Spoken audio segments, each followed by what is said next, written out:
વિદ્યાર્થી મિત્રો, આજે આપણે ધોરણ 7 વિષય સામાજિક વિજ્ઞાન પાઠ 9 પૃથ્વીની યાંત્રિક રચના અને ભૂમિ સ્વરૂપો બરાબર એમાં આગળના વિડિયોની અંદર આપણે ખડકો વિશેની માહિતી જોઈ લીધી હતી બરાબર. ખડકોના પ્રકારો વિશે જોયું હતું. આજે આપણે ખડક ચક્ર, જ્વાળામુખી અને ભૂમિ સ્વરૂપોનું નિર્માણ કઈ રીતે થાય છે બરાબર એના વિશે જોશું. અહીંયા તમારી પાઠ્યપુસ્તકની અંદર આગલા વિડીયોમાં મેં તમને આકૃતિ બતાવી હતી બરાબર.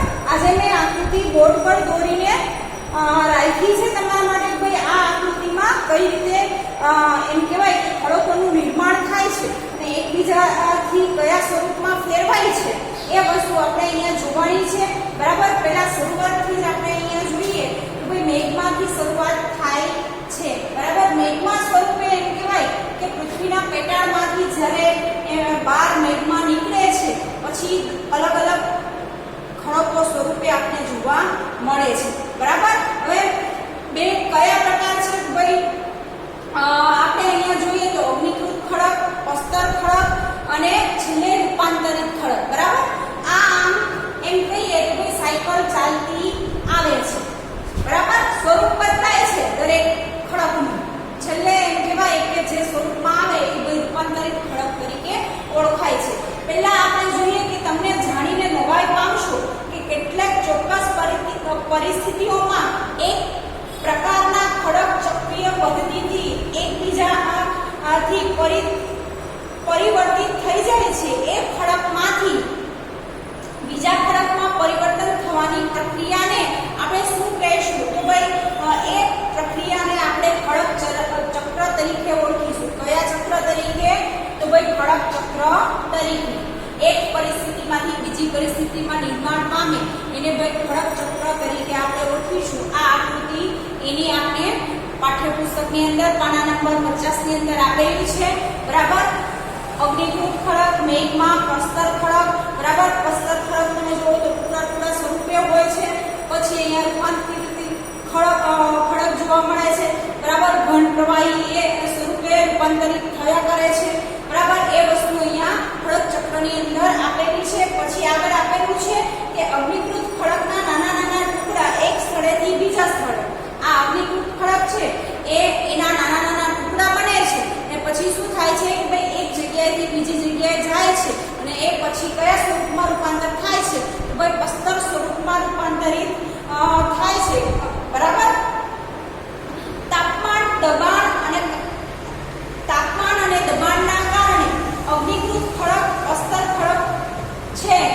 હવે આપને ખબર જ છે કે ખડકો ઉપર તાપમાન ખૂબ જ અસરકારક છે બરાબર. આપણે તાપમાનને વધારે મહત્વ આપીએ છીએ. તાપમાનના કારણે આ જે ખડકો છે એના સ્વરૂપમાં ફેરફાર આવે છે.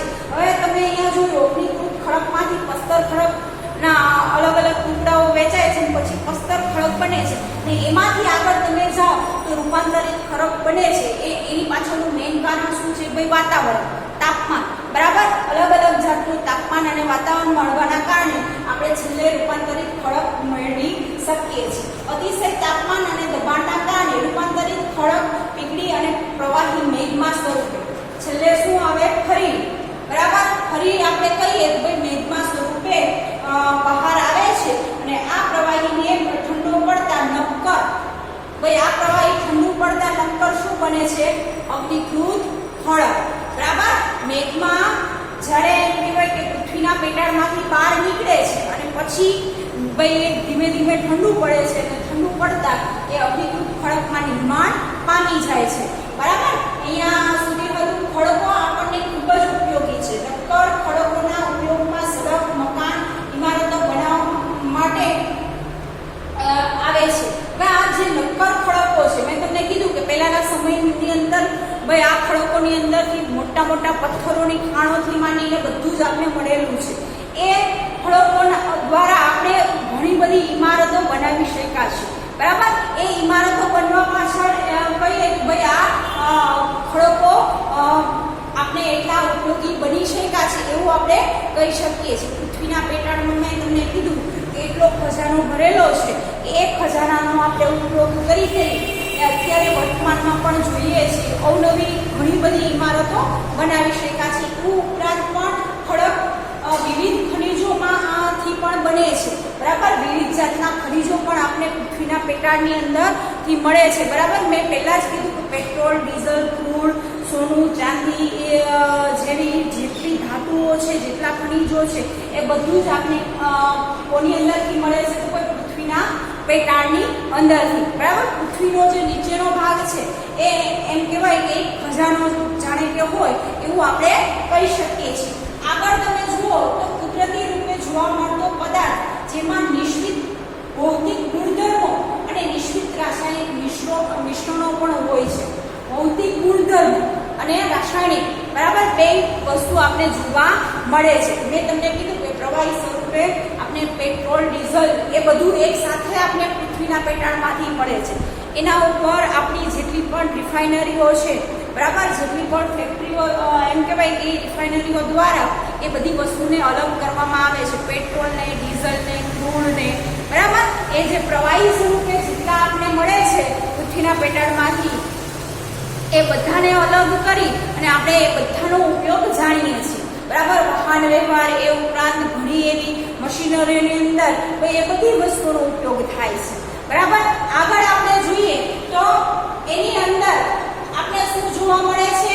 તો આગળ નો ટોપિક છે તો ખનિજ માનવ જાતિ માટે ખૂબ જ મહત્વનું છે. કેટલાકનો ઉપયોગ ઈંધણ તરીકે પણ આપણે કરીએ છીએ. ઈંધણ એટલે કે મેં તમને કીધું પેટ્રોલ છે એ આપણે વાહન વ્યવહારમાં વપરાય છે. બરાબર ને, વાહન વ્યવહારમાં પેટ્રોલ વપરાય છે, ડીઝલ વપરાય છે. પછી તમે જુઓ તો મોટી મોટી ફેક્ટરીઓની અંદર મશીનરીઓ ચાલે છે, તો એની અંદર પણ જુઓ તો ઘણા બધા એમ કહેવાય કે પેટ્રોલ, ડીઝલ ઉપરાંત ક્રૂડ છે, એ ઉપરાંત કેરોસીન છે, એ બધા જ પદાર્થોનું એટલું જ મહત્વ છે અને એના દ્વારા ચાલતા આપણે જોવા મળે છે. એના પછીનો ટોપિક જોઈએ તો ભાઈ આપણે એ ઉપરાંત ઘણી બધી ઔષધિઓનો ઉપયોગ કરીએ છીએ. બરાબર, એલ્યુમિનિયમ, સોનું, યુરેનિયમ વગેરે જેવી ધાતુઓ પણ મળે છે. મેં તમને કીધું સોના, ચાંદી, હીરા, મોતી જે પણ ધાતુઓ મળે છે એ પણ એટલી જ ઉપયોગી છે. પછીનો ટોપિક આવે છે પૃથ્વીના સ્વરૂપોનું નિર્માણ. બરાબર, અહીંયા તમને ખડક ચક્રની આકૃતિ આખી બતાવીને મેં સમજાવી. એ પછીનો કોઈ ટોપિક છે તો ભાઈ જ્વાળામુખી, તમારી બુકમાં આપેલો છે જ્વાળામુખી પર્વત. બરાબર, જ્વાળામુખી પર્વત કઈ રીતે આખો બને છે એની આપણે આકૃતિ દોરીને ભાઈ સમજવું કે જ્વાળામુખી પર્વતનું નિર્માણ કઈ રીતે થાય છે. તો પૃથ્વીની અંદર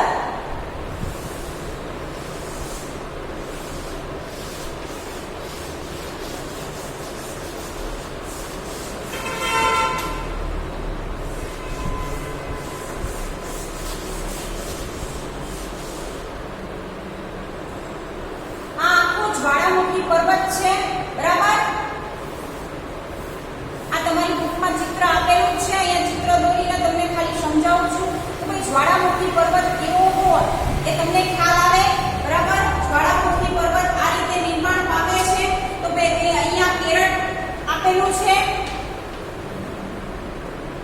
આ જે છે આકાર કેવો બન્યો છે તો આપણે કહી શકશું કે શંકુ આકાર.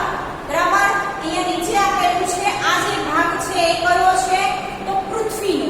બરાબર, પૃથ્વી ઉપર જ જ્વાળામુખી થાય છે ને આ રીતે ધીમે ધીમે બહાર આવે છે અને અલગ અલગ આકાર સ્વરૂપે આપણે જ્વાળામુખી જોઈ શકીએ છીએ. બરાબર, અને એ જ્વાળામુખી બહાર આવવાના કારણે મેં તમને કીધું છે કે ભાઈ વિવિધ જાતના આપણે જોઈએ તો સૌથી મોટી મહત્વની કોઈ વસ્તુ બનતી હોય તો એ અલગ અલગ આપણે મેદાનો જોવા મળે છે. બરાબર, ભૂમિ સ્વરૂપો આગળનો આપણો ટોપિક છે કે ભૂમિ સ્વરૂપોનું નિર્માણ કઈ રીતે થાય છે. તો એમાં મહત્વની કોઈ વસ્તુ હોય તો આપણે ભાઈ જ્વાળામુખીને કહી શકશું કે જ્વાળામુખી પર્વત દ્વારા અથવા તો કોઈ જ્વાળામુખી ફાટવાના કારણે ભાઈ ઘણા એવા ફળદ્રુપ મેદાનોની રચના પણ થાય છે અને એ ફળદ્રુપ મેદાનોની અંદર આપણે પુષ્કળ પ્રમાણમાં ખેતીનો પાક લઈ શકીએ છીએ આખા વર્ષ દરમિયાન. બરાબર, પછી આગળ જોઈએ કે ભાઈ ભૂમિ સ્વરૂપોનું નિર્માણ કઈ રીતે થાય છે એ આપણે જોઈએ.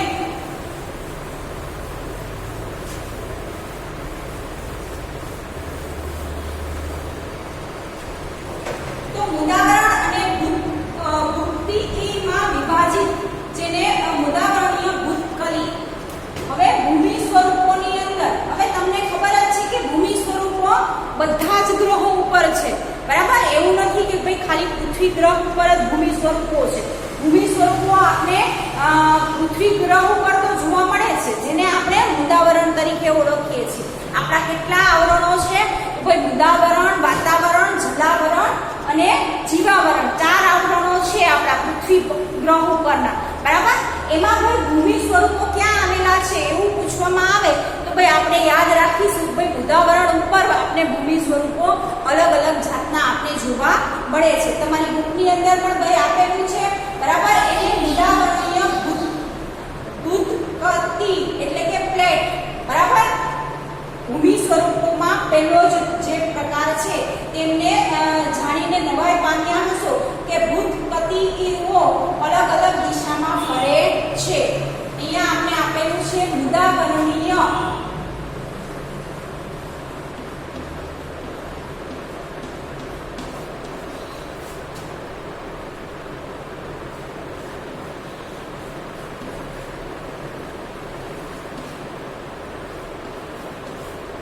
મુદાવરણીય ભૂતકતી એટલે કે કૌંસમાં પ્લેટ, બરાબર.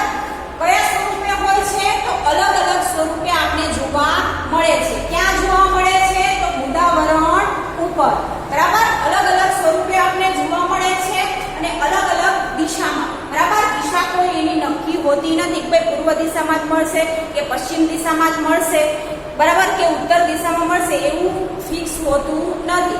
આપણે મુદાવરણીય ભૂતકતી છે એટલે કે પ્લેટ છે એ અલગ અલગ દિશામાં આપણે જોવા મળે છે. આગળ જોઈએ તો એ વસ્તુ પણ સાથે સાથે જોડાયેલી છે કે વર્ષે ફક્ત થોડા સેન્ટીમીટર પૃથ્વીમાં પીગળેલા મેઘમામાં થતી ગતિના કારણે, હવે પૃથ્વીની અંદર જે મેઘમા છે એ પીગળવાની ગતિ ઉપર આધાર રાખે છે કે મેઘમાં પીગળવાની ગતિ કેટલી છે. ગતિ એટલે કે ભાઈ એની સ્પીડ કેટલી છે, બરાબર. કેટલી સ્પીડથી ભાઈ મેઘમાં બહાર આવે છે, બરાબર, ધીમે આવે છે કે ફાસ્ટ આવે છે કે મધ્યમ આવે છે, એ ગતિ ઉપર ભાઈ આ પ્લેટોનું આપણે કહી શકીએ કે ભાઈ આ પ્લેટો નિર્માણ પામે છે. કઈ દિશામાં નિર્માણ પામે છે એ વસ્તુ આપણે કહી શકતા નથી. પછી આગળ જોઈએ તો આ બધી જ જે પ્લેટો છે એ પૃથ્વીની અંદર પીગળેલા મેઘમાને એક વર્તુળ ફરતે, બરાબર. અહીંયા મેં તમને વર્તુળ દોરીને સમજાવ્યું છે કે વર્તુળ ફરતે વર્તુળ સ્વરૂપે એમ કહીએ તો ભાઈ આપણે મળી શકે છે. આગળ જોઈએ તો પ્લેટ ગતિના કારણે પૃથ્વીની સપાટી પર પરિવર્તન થાય છે.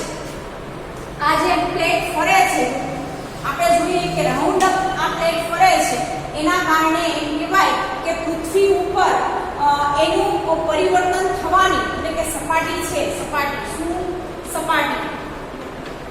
સપાટી છે એની અંદર આપણે પરિવર્તન જોવા મળે છે. ક્યાંક તમે સપાટી જુઓ તો એકદમ પથરાળ હશે, બરાબર. બધી એક સરખી આપણે જમીન જોવા મળતી નથી, બરાબર. ભૂમિ સ્વરૂપો આપણે બધી જ જગ્યાએ અલગ અલગ જોવા મળે છે.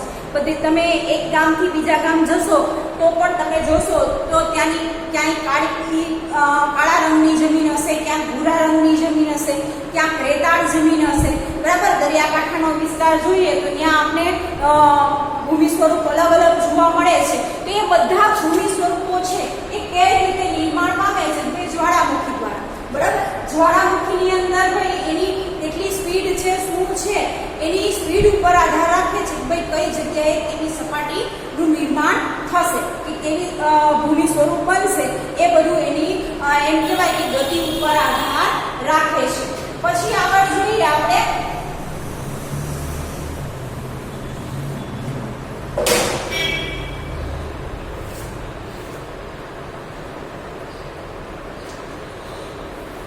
જેના કારણે ગતિકીઓ પેદા થાય છે અને તે બળ પૃથ્વીના આંતરિક ભાગમાં નિર્માણ પામે છે. આંતરિક બળ અને બાહ્ય બળ, બરાબર. મેં તમને આગળ પહેલા જ કીધું કે ભાઈ બે બળના પ્રકાર બને છે, એક આંતરિક અને એક બાહ્ય. આંતરિક એટલે કે અંદરનું અને બાહ્ય છે એટલે કે બહારનું, બરાબર. આપણી પૃથ્વીના પેટાળની અંદર ઉપરનો જે ભાગ છે એનું બળ કેટલું છે અને અંદરના ભાગનું બળ કેટલું છે એ વસ્તુ આપણે અલગ જોવા મળે છે. તો એ વસ્તુ અહીંયા પણ આપણે કહી શકીએ કે એની અંદર પણ એ જ વસ્તુ આપણે જોવા મળે છે. એની અંદર તો ભાઈ પૃથ્વીના સ્વરૂપોનું જે નિર્માણ થાય છે એ નિર્માણની અંદર આ વસ્તુ આપણે જોવા મળે છે. પછી આપણે જોઈએ કે ભાઈ આંતરિક બળ ક્યારેક આકસ્મિક ગતિ પેદા કરે છે. શું પેદા કરે છે? આંતરિક બળ.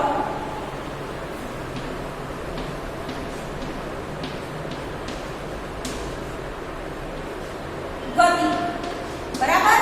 આકસ્મિક ગતિ. આકસ્મિક ગતિનું નિર્માણ કોણ કરે છે? ભાઈ આંતરિક બળ.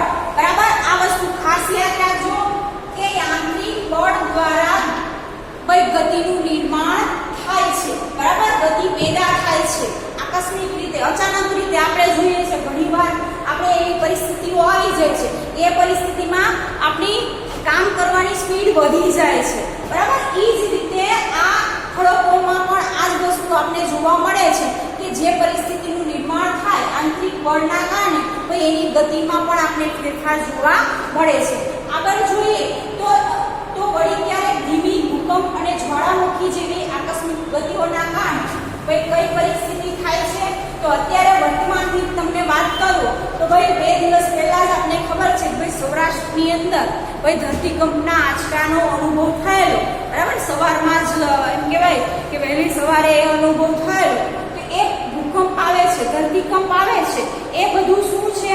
ભાઈ આંતરિક ગતિ જે છે, આંતરિક બળ છે, એના કારણે આ પૃથ્વી ઉપર આ વસ્તુ આપણે ધરતીકંપ જેવી વસ્તુનો અનુભવ કરી શકીએ છીએ. બરાબર. એના ઉપરથી ખબર પડી શકે છે કે ભાઈ એ ધરતીકંપની તીવ્રતા કેટલી હતી. બરાબર. એનું માપન પણ કાઢી શકીએ છીએ કે ભાઈ કેટલી તીવ્રતા વાળો ધરતીકંપ હતો. બરાબર.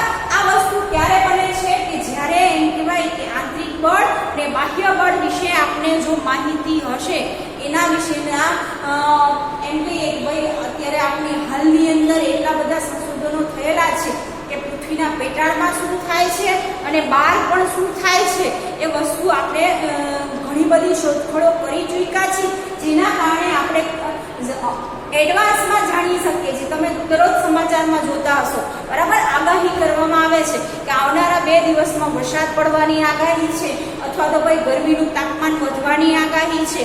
બરાબર. એ કેના આધારે આપને માહિતી મળે છે? તો ભાઈ આવા જે પણ એમ કહેવાય કે સંશોધક લોકો છે એના દ્વારા આ બધી જ આગાહી કરવામાં આવે છે. એ લોકો સતત આ પ્રયત્નો કરતા રહેતા હોય છે. ભાઈ સતત કઈ પૃથ્વી ઉપર શું પરિવર્તન થાય છે એ સતત ને સતત એમ કહેવાય કે ઓબ્ઝર્વેશન કરતા રહે છે. એના કારણે ભાઈ આપણે એડવાન્સમાં અત્યારે જાણી શકીએ છીએ કે આવનારી પરિસ્થિતિ કેવી હશે. બરાબર. હવે આગળ આપણે જોઈએ તો ભૂકવચ પર ખુલ્લું અને એવું છિદ્ર હોય છે જેમાંથી પીગળેલ પદાર્થ અચાનક નીકળે છે, જેને આપણે જ્વાળામુખી કહીએ છીએ. નવો શબ્દ આવ્યો ભૂકવચ.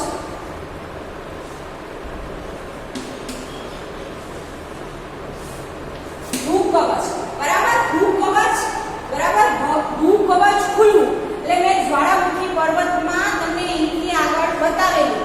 આ જે છે એ શું છે? ભૂકવચ. બરાબર. ભૂકવચનું મોઢું ખુલે છે અને એ મોઢું ખુલવાના કારણે એમ કહેવાય કે જ્વાળામુખી અંદરથી બહાર આવે છે. બરાબર. જ્વાળામુખી પર્વતનું નિર્માણ થાય છે. એ પર્વતનું નિર્માણ કઈ રીતે થાય છે?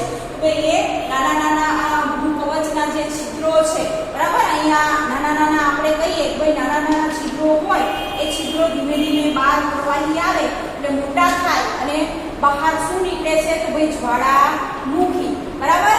જ્વાળામુખી બહાર આવે છે. એ પછી આપણે જોઈએ તો મુદાવણીય પ્લેટોની ગતિશીલતા પૃથ્વીની સપાટી પર કંપન થાય છે. હવે જે પ્લેટોનું નિર્માણ થાય છે એ કોના ઉપર થાય છે? તો ભાઈ પૃથ્વીની સપાટી ઉપર જે પ્લેટો આવેલું છે, પૃથ્વીની સપાટી પર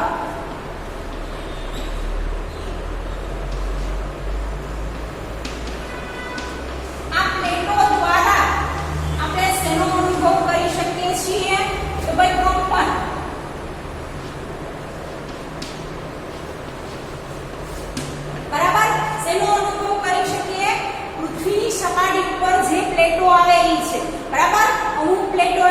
ભાઈ બાહ્ય ભાગમાં છે અને અમુક પ્લેટો એમ કહેવાય કે પૃથ્વીના આંતરિક ભાગમાં આવેલી છે.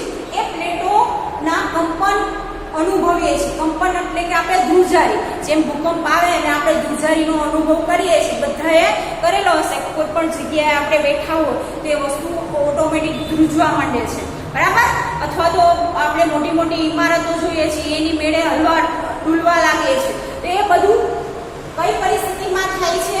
તો આંતરિક પૃથ્વી ઉપરની જે આંતરિક પ્લેટો છે અને બાહ્ય પ્લેટોના કંપનના કારણે, બરાબર. એની અંદર હિલચાલ થવા લાગે તો ભાઈ આપણે ભૂકંપ જેવી પરિસ્થિતિઓનું નિર્માણ પણ થાય છે. કેન્દ્રની આજુબાજુ, બરાબર, જ્યાં પણ એમ કહેવાય કે આ પ્લેટોનું હલનચલન થતું હોય એ કેન્દ્ર હોય, બરાબર. કોઈ પણ સ્થળ આપણે જોઈએ કે 2001 ની અંદર જે ધરતીકંપ આવેલો, બરાબર, કઈ જગ્યા ઉપર? તો 2001 ની અંદર કચ્છ છે, બરાબર. ગુજરાતનું જે કચ્છ છે એ કચ્છ વિસ્તારની અંદર એમ કહેવાય કે ધરતીકંપનું કેન્દ્ર હતું, બરાબર. એ કેન્દ્ર ઉપર જે ધરતીકંપ આવેલો, હવે એ સમયે એટલી બધી તમે જુઓ તો ઘણું બધું નુકસાન થયેલું હતું. એનો અનુભવ આખા ગુજરાતમાં થયેલો હતો, બરાબર. એ જે કંપન છે એ ધ્રુજારી છે. 2001 નો જે ધરતીકંપ છે એ મોટી તીવ્રતાવાળો હતો અને એના કારણે આપણે કચ્છમાં જોઈએ તો ઘણું બધું પારાવાર નુકસાન થયેલું હતું. એ ઉપરાંત તમે જુઓ તો ઘણા બધા એમ કહેવાય કે પરિવારોના સભ્યો એક સાથે મૃત્યુ પામ્યા હતા. એ ઉપરાંત ઘણું બધું આપણે એમ કહીએ ભાઈ એક હાથે આપણે ભણી ન શકીએ એટલું બધું નુકસાન થયેલું હતું. તો આપણે જોઈ શકીએ કે ભાઈ આ પ્લેટોના હલનચલન અને આંતરિક અને બાહ્ય પ્લેટોના કંપનના કારણે કોઈ ધરતીકંપ જેવી પરિસ્થિતિઓ આવે છે, બરાબર. અને આ બધી ઘટનાઓ કેવી છે?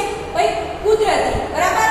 હવે એના ઉદ્ગમ જે એમ કહેવાય કે એનું ઉદ્ગમ સ્થાન, ઉદ્ગમ એટલે કે જ્યાં એ વસ્તુ થવાની છે, બરાબર, કે અથવા તો ભાઈ થઈ ચૂકી છે. જો થઈ ચૂકી હોય તો આપણે ભાઈ સંશોધન કરી શકીએ છીએ. 2001 માં ધરતીકંપ આવ્યો હતો, ભાઈ એનું કેન્દ્ર આપણે ફટ દઈને જાણી શકીએ કે ભાઈ કચ્છમાં હતું, બરાબર.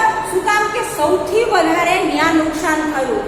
આપણા જે પણ એમ કહેવાય કે વૈજ્ઞાનિકો હતા એને ભાઈ સંશોધન કર્યું, ભાઈ આટલા તીવ્રતાવાળો ભૂકંપ આવ્યો એ કઈ રીતે ખબર પડી? તો સૌથી વધારે એ વિસ્તારની અંદર નુકસાન થયેલું હતું, બરાબર. એનાથી ધીમે ધીમે જેમ જેમ દૂર જતા જઈએ એમ એમ